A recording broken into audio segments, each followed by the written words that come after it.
हमारे अब वापस आ चुके हैं विराट कोहली और उसका इफेक्ट दिखना शुरू हो गया।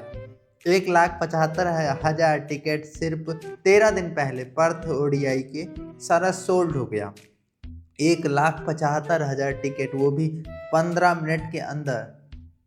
यहाँ पे पूरा 1 लाख का स्टैंड इंडिया में खाली पड़ा था। शबनम गिल, जिसे इंडिया वाले द नेक्स्ट बिग थिंग कह रहे हैं कि भाई ये विराट कोहली से भी बड़ा सुपरस्टार बनेगा, शबनम गिल, उसके रहते मतलब उस सुपरस्टार ने 10 टिकट नहीं बिक पाया।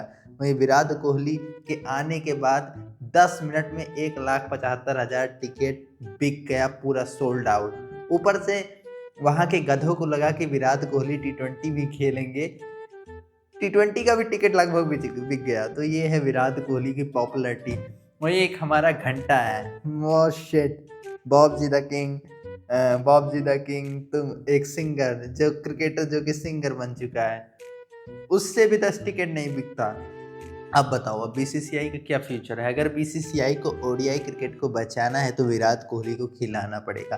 अरे यार, विराट कोहली का ऐसा फिटनेस है, वो 52 तक खेल जाए।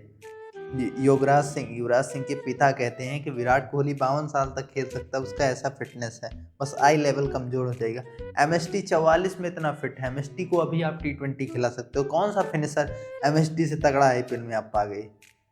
शिवम दुबे सीएसके की तरफ से एक भी मैच फिनिश नहीं कर पा रहा था। वहीं एमएस ने 23 में भी आरसीबी के नाक में दम किया, एक छक्का मारा था, 24 में भी वो वही खड़ा था। तो एमएसटी इनसे बेटर है भाई, 25 में भी वो बेटर था। तो यही चीज़ है कि इंडिया वाले किसी का वैल्यू नहीं समझ रहे हैं, और उन्हें वैल्यू समझना चाहिए, क्योंकि अब वो वापस आ गए। तो पब्लिक टिकट में थोड़ा सा आपको स्टेट बताता हूँ कि कितना कैसे सोल्ड हुआ। सबसे पहला मैच मेलबर्न में है, वहाँ का भी टिकट पूरा सोल्ड आउट हो चुका है। ऑस्ट्रेलिया वालों को कोई टेंशन नहीं, उनका पूरा टिकट बिक चुका है। पूरा सीरीज में आपको बताता हूँ, सीए जो कि ऑस्ट्रेलिया का जगह है, एमसीजी का जो T20 है वो मंडे को होने वाला है, उसका 5,000 पब्लिक टिकट बस बचा है। मेलबर्न वाले मैच का 5,000 टिकट बचा है।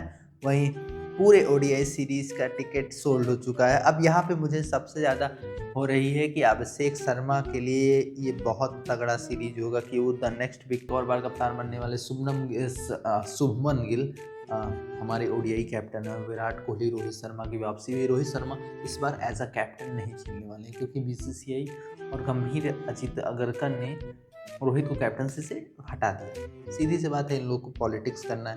2025 के चैंपियन ट्रॉफी में गंभीर को वो क्रेडिट नहीं मिला था जो उसे मिलना है, जो उसके मन में चल रहा था कि भाई मैं कोच हूँ, मैंने सारा गेम जिता दिया, मैंने सब कुछ जिता दिया। वही तो सोच रहा था कि भाई उसे सारा का सारा क्रेडिट मिल जाएगा कि जैसे केकेआर में मेंटोर कोच भी नहीं था, केकेआर में भाई कोच कोई दूसरा था, वो मेंटोर था। मेंटोर का काम होता है बस मोटिवेट करना, सारा का सारा क्रेडिट खा गया अय्यर का।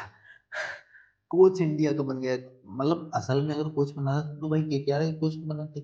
इन्होंने अपने पूरे लाइफ में कोचिंग नहीं की और आके ये मतलब कोचिंग कर रहे हैं। बहुत तगड़ा तगड़ा इन्होंने रिकॉर्ड बनाया। कभी इंडिया में सीरीज नहीं हारे थे, सीरीज हारे, क्लीन स्वीप नहीं हुए थे, क्लीन स्वीप हुए, इसका क्रेडिट नहीं मानते भाई, मुझे इसका भी क्रेडिट चाहिए। लेकिन भाई इन्हें क्रेडिट सिर्फ विनिंग का चाहिए। हाँ, बाकी इन्होंने रोहित को ड्रॉप कर दिया। पूरे अपने करियर में इन्होंने 37 छक्का मारा। रोहित ने सिर्फ 2023 में 24 में 51 छक्का मारा था। 24 23 में, हाँ 23 में रोहित ने 51 छक्का मारा था। There were no competition. इनका पूरे करियर में एवरेज 39 का रहा है, कोहली का एवरेज 58 का रहा है। There were no competition. तो भाई कोच साहब, सिर्फ और सिर्फ आप पॉलिटिक्स आके रच रहे हैं, बाकी आप कुछ नहीं कर रहे हैं। आप जिस लेवल का आपने इंडिया के क्रिकेट को आप बिगाड़ना शुरू कर दिए हैं, मैं T20 क्रिकेट हमारा नहीं बिगड़ने वाला। We have IPL, but when it come to test and ODI, ये भाई ये बहुत टफ फॉर्मेट होता है। T20 अलग है, कोई भी कोच आ जाए, कोई भी अगर चला जाए तो भाई वो कोचिंग करे, T20 नहीं बिगड़ेगा। और अभिषेक शर्मा अगर फ्लॉप होगा तब वो T20 बिगड़ेगा। बाकी अभिषेक शर्मा और एशिया कप भाई, इंडिया की चाहे सी टीम भी चली जाए, वो एशिया कप जीत लाएगी। ये मैं लिख के गारंटी से दे सकता हूँ, क्योंकि भाई एशिया कप, एशिया में सिर्फ अफगानिस्तान में इंडिया के थोड़ा लेवल में नहीं है। भाई एशिया में कोई टीम ही नहीं है जो इंडिया को टक्कर दे, तो भाई एशिया कप जीत के तुम जीत लिए हो, ये सिर्फ फॉर्मेलिटी अदा करनी थी। ये थी भाई कोई बायलैटरल सीरीज की तरह था, जो कि इंडिया आसानी से जीत गया। बाकी वर्ल्ड कप में जब बात आएगी तो पहला परीक्षा होगा गंभीर का, क्योंकि इससे पहला आपका परीक्षा था WTC, आप फेल हुए। और लेजेंड्स के साथ लेजेंड वाला मैं जोड़ूंगा भी नहीं, क्योंकि वो राहुल द्रविड़, शास्त्री वास्त्री ने सेट किया था, जिसे आप आगे बढ़ा रहे थे, लेकिन अब आप हटा रहे हैं। तो thanks for watching, good bye. अगर चैनल पे नए हो सब्सक्राइब कर लेना।